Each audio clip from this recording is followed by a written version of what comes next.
Des pompes qui tournent en continu pour évacuer de l'eau sous ce bâtiment.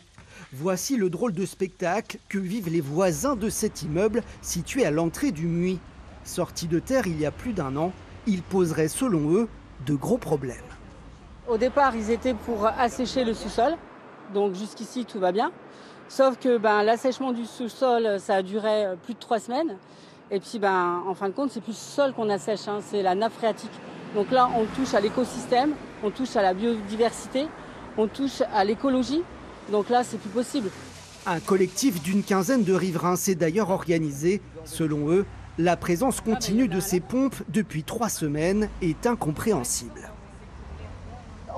Là, actuellement, on voyait l'eau qui sort 24 heures sur 24.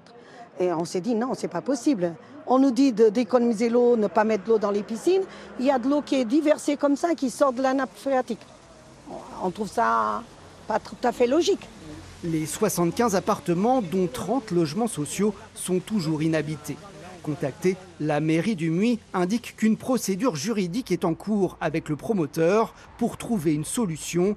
Mais selon elle, il n'y a pas de menace pour l'environnement.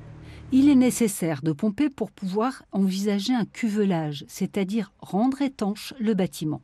Mais cette eau n'est pas perdue. Elle est rendue à la nature puisqu'elle s'écoule ensuite dans un canal qui se rejette au final dans le fleuve Argent. Le collectif, lui, ne décolère pas, d'autant qu'un autre projet de 135 appartements est déjà prévu juste en face. Un projet qui fait lui aussi l'objet d'un recours en justice.